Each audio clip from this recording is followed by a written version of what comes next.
사도신경으로 신앙 고백하심으로 새벽기도에 시작하겠습니다.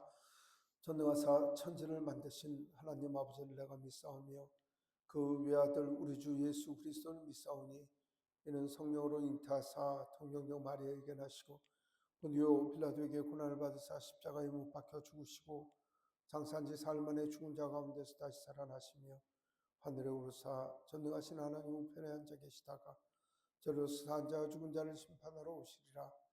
성령을 믿사오며 거룩한 공회와 성도가 서로 교통하는 것과 죄를 사하여 주시는 것과 몸이 다시 사는 것과 영원히 사는 것을 믿사옵나이다. 아멘. 313장 찬송하겠습니다.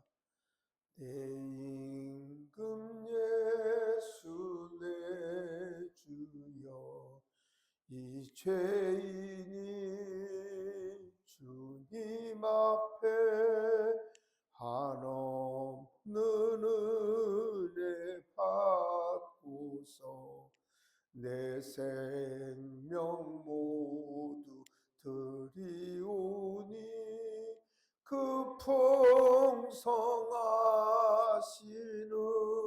은총을 주 내게 내려주소서. 내 임금 예수 내 주여 내 허물은 덮으시고 주 십자가에 흘리신 그 피를 믿는 마음을 보사 내 중한 죄를 사하여 참 평안한 맘 주소서. 내 임금 예수 내 주여 주 은혜에 감격하여 한없는 감사 찬송을 내 주님 앞에 드리오며 내 마음과 정성 다하여 늘 기뻐하며 살리라. 내 임금 예수 내 주여 이 마음과 이 천한 몸 그 보배 피로 값주고 주 친히 사신 것이오니 나 이제 사나 죽으나 주 뜻만 따라 살리라. 아멘. 자비로우신 하나님, 저희를 사랑하여 주시고 주의 은혜와 자비로 함께하여 주시며 하나님 이 새벽 또 한날을 허락하여 주시며 저 시간 저희로 주님 앞에 엎드리게 하시며 구하고 간구하는 귀한 은혜를 허락하여 주심을 감사드립니다. 저희에게 생명 주신 하나님 은혜에 감사하여 저희를 지키시고 보호하여 주신 하나님의 은혜에 감사하여 사랑하는 주의 백성들 주 앞에 엎드려 하나님 경배하고 찬양하오는 하나님 저희 예배를 받으시며 저희의 찬송을 받아 주시옵소서. 하나님 이 새벽 주님 앞에 나와 간구함은 하나님 은혜에 감사하기 위함이요 오늘 하루의 삶을 주님과 동행하기 위함이니 하나님 주님과 같이 호흡하게 하시고 주님과 동행하게 하시고 주님의 권능하심을 받는 저희들의 삶이 될 수 있도록 오늘도 역사하여 주시옵소서. 하나님 말씀 읽을 때 주님의 성령님께서 저희와 함께하여 주시어서 저희를 깨우쳐 주님의 마음을 알아가게 하시고 저희를 결단하여 하나님 앞에 순종하게 하여 주시옵소서. 예수 그리스도 이름으로 기도드리옵나이다. 아멘. 시편 116편 1절로 19절의 말씀을 읽겠습니다. 여호와께서 내 음성과 내 간구를 들으심으로 내가 그를 사랑하는도다. 그의 귀를 내게 기울이셨으므로 내가 평생에 기도하리로다. 사망의 줄이 나를 두르고 수월의 고통이 내게 이르므로 내가 환난과 슬픔을 만났을 때에도 내가 여호와의 이름으로 기도를 하기를 여호와여 주께 구하오니 내 영혼을 건지소서 하였도다. 여호와는 은혜로우시며 의로우시며 우리 하나님은 긍휼이 많으시도다. 여호와께서는 순전한 자를 지키시나니 내가 어려울 때에 나를 구원하셨도다. 내 영혼아 내 평안함으로 돌아갈지어다. 여호와께서 너를 후대하심이로다. 주께서 내 영혼을 사망에서 내 눈을 내 눈물에서 내 발을 넘어짐에서 건지셨도다. 내가 생명이 있는 땅에서 여호와 앞에 하리로다. 내가 크게 고통을 다하였다고 말할 때에도 나는 믿었도다. 내가 놀라서 이르기를 모든 사람이 거짓말쟁이라 하였도다. 내게 주신 모든 은혜를 내가 여호와께 무엇으로 보답할까? 내가 구원의 잔을 들고 여호와의 이름을 부르며 여호와의 모든 백성 앞에서 나는 나의 소원을 여호와께 갚으리로다. 그의 경건한 자들의 죽음은 여호와께서 보시기에 귀중한 것이로다. 여호와여 나는 진실로 주의 종이요 주의 여종의 아들 곧 주의 종이라. 주께서 나의 결박을 푸셨나이다. 내가 주께 감사제를 드리고 여호와의 이름을 부르리이다. 내가 여호와께 소원한 것을 그의 모든 백성이 보는 앞에서 내가 지키리로다. 예루살렘아 네 가운데서 곧 여호와의 성전들에서 지키리로다. 할렐루야. 아멘. 하나님께 예배하는 여러 성도님들께 하나님께서 은혜와 평강 내려주시길 원합니다. 성경에는 일생의 모든 것을 상세하게 정한 것이 아니라 하나님 앞에 살아갔던 사람들의 이야기들을 적고 있기 때문에 죽음의 위기에서 극적으로 구원된 사람들의 이야기들이 많습니다. 성경에서 구원을 받은 사람들이 굉장히 여러 있지만 몇몇을 얘기를 한다면 유대왕 13대 왕인 히스기야 이야기를 자주 합니다. 히스기야 왕에 대한 이야기는 물론 열왕기서에서 나와 있지만은 이사야 38장에 보면 히스기야 왕이 죽을 병에 걸렸었던 내용도 나옵니다. 이유도 없이 병명도 없이 당시 유대의 좋은 의원들은 다 고친다고 해도 못 고치고 죽는 병이라고 하는 병에 걸렸을 때 그때 선지자 이사야가 와서 그렇게 이야기를 합니다. 히스기야야 넌 죽을 것이다. 이제 정리를 해라. 다시는 회복하지 못할 것이다. 이런 이야기를 합니다. 그래서 정말 히스기야는 자기가 왕노릇하면서 말씀이죠. 아수르가 이스라엘을 유대를 침범을 했을 때 그 18만 5천 명을 기대로 물리친 그 일도 있었고 말씀이죠. 그래서 그 모든 것이 끝난 줄 알았는데 하나님께서 시름시름 아파하는 히스기야를 통해 선지자를 통해서 이제 죽게 하겠다고 그 생명 걷어가시겠다고 이야기를 하니 히스기야가 너무나 원통하고 속상해서 말씀이죠. 벽을 향하여 앉아서 하나님 앞에서 울면서 기다리면서 하나님 지난 날을 하나님 앞에 순종해서 살아왔던 날을 기억해 달라고 이야기를 하며 통곡을 합니다. 근데 하나님께서 그 통곡의 기도를 들으시고 히스기야 생명을 15년 연장을 해주시고 히스기야는 감격을 합니다. 그래서 그 감동한 생명 연장 15년을 해주시겠다고 이야기를 한 이사야 선지자의 말씀을 따라서 너무 감동하여 찬송한 것이 오늘의 말씀이라고 이야기를 합니다. 뭐 그런 이야기를 들고 오늘 말씀을 생각하니 그런 애절한 가운데서 이 찬송을 했구나 이렇게 생각을 하는데 또 어떤 사람들은 이 시편 116편에 누구의 기록자라고 써있지 않기 때문에 다윗의 기록이다 이렇게 이야기를 하는 사람들이 있습니다. 그리고 또 오늘 말씀을 다윗이 그렇게 삶을 생각을 하며 오늘 말씀을 읽으면 그 사람이 말씀이죠.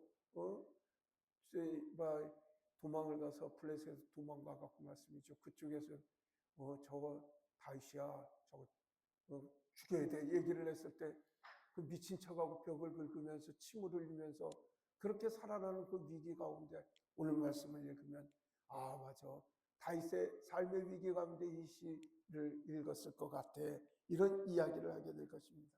뭐 다윗과 히스기야가 아니더라도 여러분들의 삶의 위기를 생각하면서 오늘의 말씀을 읽는다면 하나님 은혜가 찬송이 되고, 아, 맞아.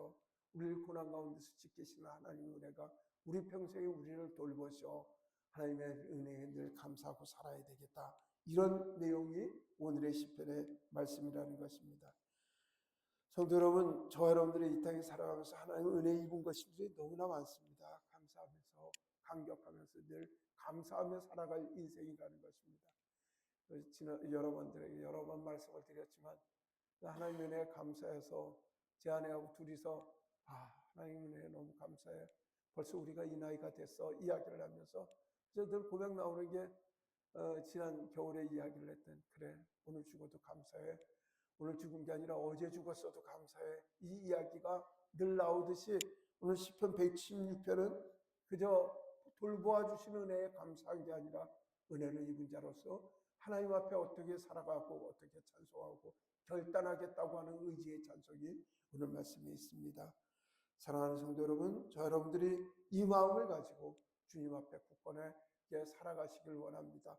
하나님 지키시고 돌보시는 은혜를 날마다 감사하고 찬양하여 하나님의 기쁨이 되고 소망이 되기를 원합니다.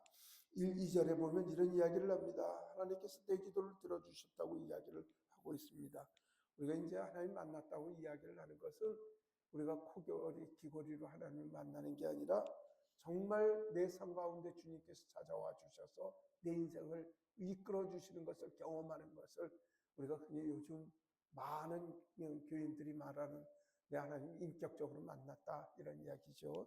그런데 내 삶 속에서 그저 우연히 이루어진 것도 아니고 하나님께서 내 삶의 인생의 절체 가운데 구체적으로 하나님께서 권념하여 주셔서 이런 일을 이렇게 돌보시고 저런 일을 저렇게 해서 이야 어떻게 이렇게 기가 막히게 이렇게 내 일을 돌봐주시나 하는 찬송이 저희 입술에서 나오게 되면 우리의 내용은 뭐냐면 하나님을 일평생 기도합니다.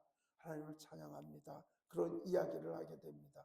그래서 우리는 늘 얘기를 하냐면 괴로우나 슬프나 주님만을 찬양한다고 그렇게 이야기를 하고 있습니다. 사랑하는 성도 여러분, 저와 여러분들이 하나님의 은혜를 구체적으로 생각을 할 때 보통 자녀들을 생각하지 않습니까?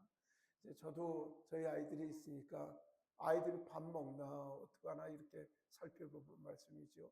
걔네들을 생각을 하면서 그때 하나님의 은혜를 생각을 합니다.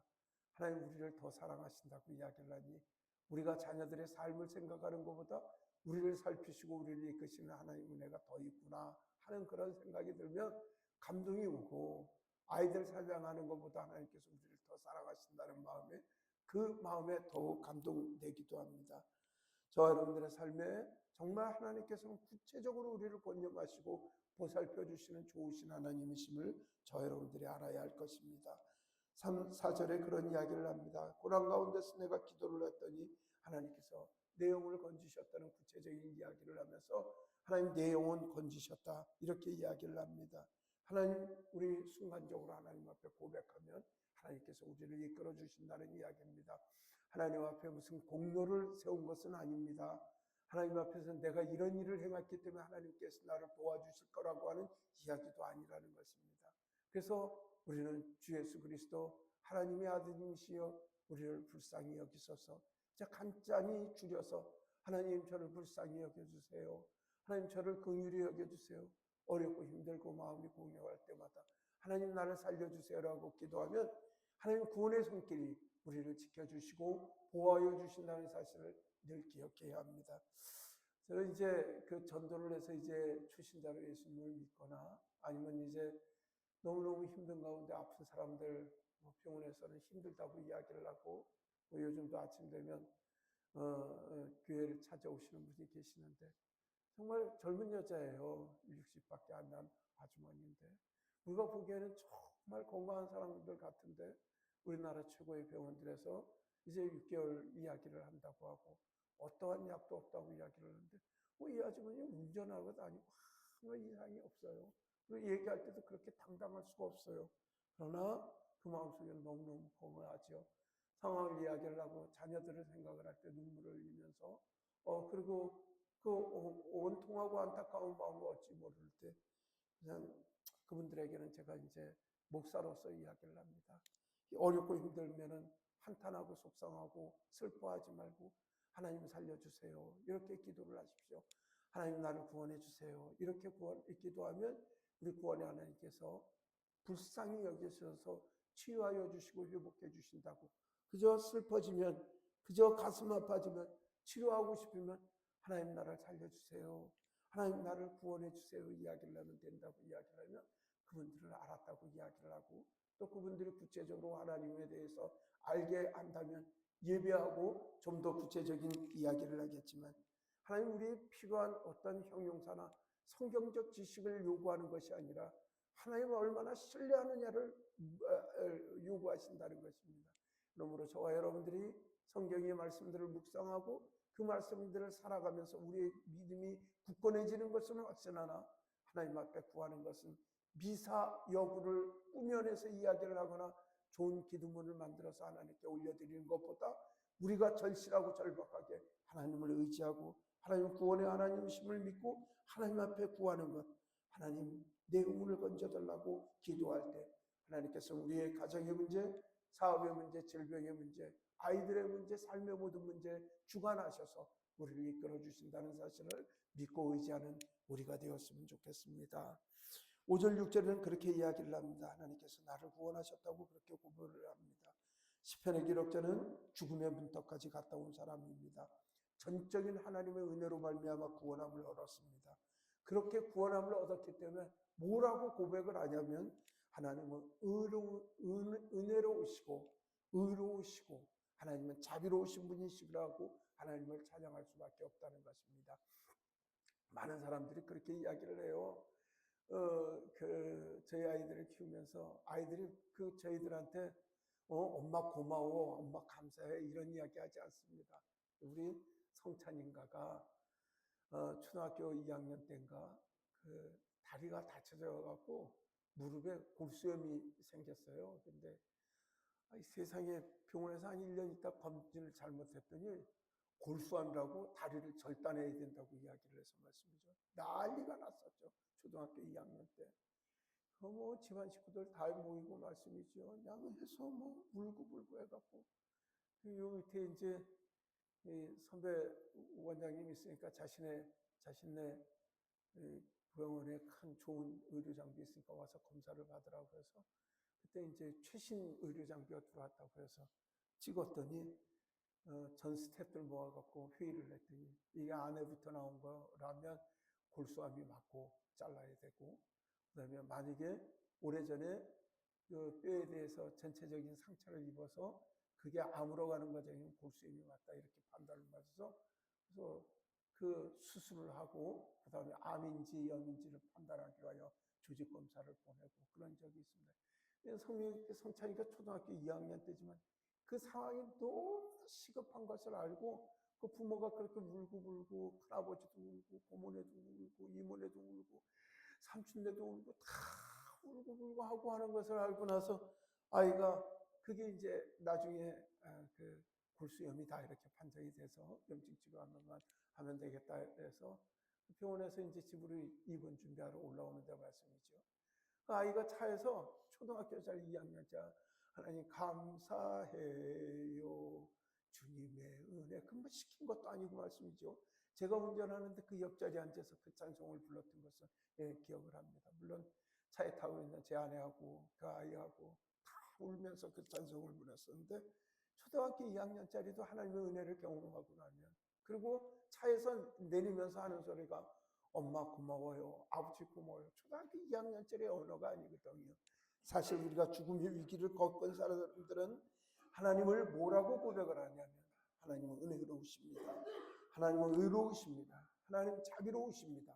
그런 고백을 아니할 수 없다는 것입니다. 사랑하는 성도 여러분, 우리가 은혜를 경험하지 않을지라도 하나님 우리를 감사한 은혜로 우리를 이끄시는 하나님이십니다. 그러나 하나님 앞에 감사하고 나갈 때 하나님께서 우리의 삶에 큰 복을 주시는 사실을 기억하셔야 합니다. 성경에 보면요, 악착같이 하나님 앞에 투쟁적으로 살아온 사람이 있습니다. 야곱이라는 사람이죠. 그 사람은 정말 하나님 앞에 투쟁적으로 싸우고 그렇게 악착같이 이웃과 싸우면서 살아와서 큰 부를 이루게 됐다고 이야기를 하는데, 그 아버지 이삭이라는 사람은요 바보같이 산 사람이에요. 어떻게 살았냐면요 그 타향살이에 살면서 많은 사람들이 그 우물을 뺐으면은 승리하는 거고, 거기에는 우물만 있으면 먹고 사는 동네라 큰 우물만 잘 나왔다면 무조건 큰 부자로 사는 건데, 그 사람 어떻게 땅을 파면 우물이 나옵니다. 그 동네 사람들 와갖고 그 타양 사람이라고 내쫓으죠. 그러면 그 사람들하고 싸우지 않습니다. 아니 이삭 야곱 같으면 난리가 났을 거죠. 근데 거의 쫓겨납니다. 쫓겨나고 또 땅을 팝니다. 그러면 또 물이 나옵니다. 그렇게 그렇게 쫓겨다니지만 하나님께서 이삭이 땅을 팔 때마다 물을 나게 나시고, 그뿐만 아니라 하나님께서 지켜주셔서 그렇게 남에게 밀리고 밀리는 삶을 살았지만 하나님께서 복을 주셔서 농사를 해도 100배를 받는 100배나 소득을 얻게 하고 사람이 창대해지고 왕성해져서 마침내 거부가 되는 은혜를 주셨다는 것입니다.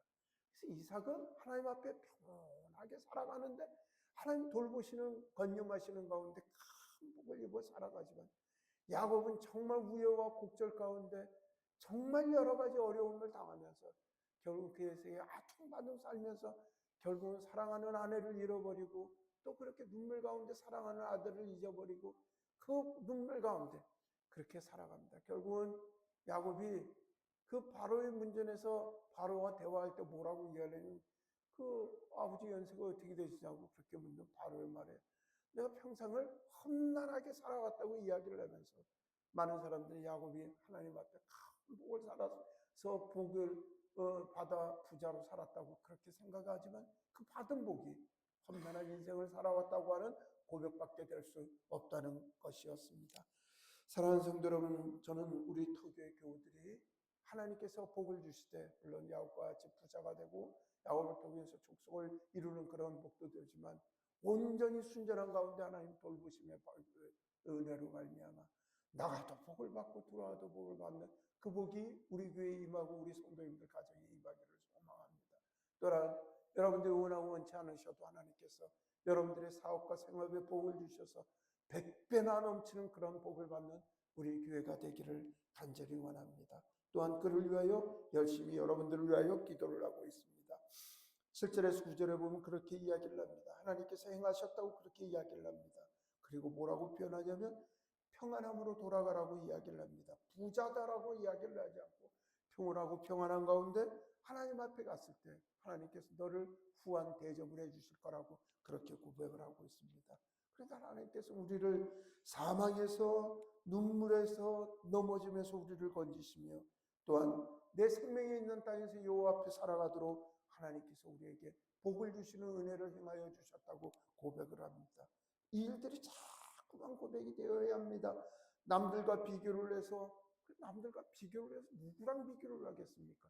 솔로몬하고 비교를 하겠습니까? 누구랑 비교를 하겠습니까? 늘 우리에게 불만은 우리의 죄 때문에, 우리의 욕심 때문에 과도한 것을 구하다 하나님 앞에 범죄하고 하나님의 은혜를 깨닫지 못하고 늘 불평과 불만 가운데 오늘을 살아가는 은혜를 잊어버리고 살아가는 사람들이 많이 있습니다. 이제 저는 제 강의 중에 그런 이야기를 합니다. 여자분들 같은 경우 친구들 만나고 많은 정보를 얻으니까 남들하고 자꾸만 비교를 하죠. 남편도 비교를 하고 자녀도 비교하고 가정도 비교를 하고, 세상에 뭐 소소싸게 나오는 사람들 얼마나 많은 혜택을 본 사람들이 많아요. 머리가 좋아서 공부를 잘해서 좋은 대학 나와서 좋은 직장으로서 돈을 버는 사람들도 있고, 연예인만큼의 좋은 외모를 가진 사람들도 있고, 그 다 가진 사람들이 있나요? 다 종합을 해서 말씀이죠. 가상의 사람을 만들어서 늘 자신의 삶을 그들과 비교를 하면서 자신들의 가진 장점이나 자신들의 어떤 복에 대해서는 감사할 줄 모르는 사람들이 있다는 것입니다. 그래서 그런 이야기를 합니다. 그 사도 바울 때요, 우리의 평균 수명이요 30살이 채 안 됐어요. 왜냐하면 전쟁하다 죽고 어려서 죽고 해갖고, 물론 60, 70 사는 사람들도 있었겠지만, 그래서 성경은 뭐라고 이야기를 하면 우리가 강건은 60, 70, 80이라고 이야기를 하고, 그럼 우리 수명이 그렇게 되질 않는다는 거거든요. 우리 이순신 장군 때 우리 평균 수명이 35인가 그랬대요. 그럼 우리는 지금 말씀이죠. 목사님 나이로 얘기를 하면 그분들에 비하면 거의 2배 가까이를 산 거 아니겠어요? 아니, 세상에 세종대왕이 계셨다고 이야기를 해요. 세종대왕이 무슨 핸드폰을 사보셨나요? 자동차를 타보셨나요? 우린 정말 얼마나 많은 은혜와 혜택 가운데 예배를 드리는지 모릅니다. 새벽기도 때 가면은 그 백열전구 몇 개 켜진 교회에서 예배를 드렸고 말씀이죠. 어떻게 이렇게 히터를 틀어놓고 말씀이죠. 이렇게 따뜻한 가운데서 더우면은 에어컨 틀어놓은 가운데서 이렇게 예배하고 찬송하고 말씀이죠. 동시대에 살고 있지만 예수를 믿는다고 하는 그 자체만으로 체포돼서 사형을 당하는 나라도 있는데 따뜻이 찬양을 부르고 이 시간 되면 인터넷으로 중계를 하는 예배 가운데 하나님 앞에 예배할 수 있는 것, 정말 하나님의 은혜고 축복 가운데 우리는 살아가고 있다는 것을 우리는 모르고 있다는 것입니다. 그러니까 우리는 하나님의 은혜를 생각하고 나야 10절에서부터 12절까지 그런 이야기를 할 수밖에 없습니다. 우리 12절의 말씀을 같이 한번 읽어보도록 하겠습니다. 내게 주신 모든 은혜를 내가 여호와께 무엇으로 보답할까? 이게 은혜 받은 사람들의 참된 모습입니다. 가만히 생각을 해도 내가 은혜 받았는데 무엇을 할까? 제 아내는 늘 가끔가다 이럽니다. 하나님 은혜에 너무 감사해서 이렇게 편안히 목양하고 목회하는 게 하나님께 너무 죄스러워. 우리 더 늙기 전에 우리 선교지에 가갖고 복음 전하다 선교지에서 죽는 게 타당하지 않을까? 그런 이야기를 합니다. 글쎄, 그거는 정말 우리가 무엇으로 하나님의 은혜를 보답할까 하는 우리의 마음이고 우리의 생각일 겁니다. 사랑하는 성도 여러분, 하나님께서 우리에게 은혜를 베풀어 주신 은혜를 생각하며 늘 우리의 삶은 하나님 은혜에 어떻게 보답을 할고 그것이 우리의 늘 하나님 앞에 기도해야 하는 기도의 모습이 되어야 하리라 생각이 됩니다. 그래서 13절, 14절 그렇게 이야기를 합니다. 하나님, 나를 구원하시는 하나님 앞에 구원의 잔을 올리며 하나님 앞에 찬양하겠습니다. 이야기를 합니다. 13절 구원의 잔을 온다는 말씀은 뭐냐면 이스라엘 백성들이 유월절 때 말씀이죠. 그 사람들이 유월절 또 안식일날이 되면 유월절 행사 때 포도주 잔을 들고 하나님께서 자신의 구원하심을 이야기를 하고 그 잔을 들으면서 자신의 생명들, 자신의 민족들을 살리신 은혜를 감사하고 찬양하는 게 구원의 잔을 든다고 하는 표현입니다. 안식일날 되면 자신들에게 생명 주시고 안식을 허락하신 하나님께 구원의 잔을 드는 듯이 하나님께서 나를 구원하시고 이끌어 주셨다는 은혜를 찬송하는 그런 찬양입니다. 그렇게 표현을 하면서 나는 하나님께 소원을 갚으겠다고 그렇게 서복을 합니다. 소원을 갚으겠다고 이야기를 하는 것은 하나님의 약속하겠다고 이야기를 한 모든 것을 지켜내겠다고 하는 이 시편의 기록자의 고백이기도 합니다. 왜냐하면 하나님께서는 여러 은혜를 베푸셨고 나의 결박을 베풀어 주신 하나님의 은혜가 있었다고 16절에 그렇게 이야기를 하고 있습니다. 그리고 17절, 18절, 19절에 이야기를 하기를 하나님께서 나를 지키심으로 말미암아 하나님께 감사제로 나오고 하나님이 소원한 것 그 모든 것을 반드시 지켜드려 하나님의 기쁨이 되고 소망이 되겠다고 시편의 기록자는 이야기를 하고 있습니다. 사랑하는 성도 여러분, 하나님께서 우리에게 은혜를 베푸시고 하나님께서 우리에게 좋은 것 주시는 좋으신 하나님이심을 그리 믿고 오늘 하루도 하나님께 찬양하는 주의 백성들이 되어 가시길 예수님 이름으로 축복합니다. 기도하겠습니다. 사랑의 하나님, 저희를 지키시고 인도하여 주시고 은혜와 자비로 함께하여 주심을 감사합니다.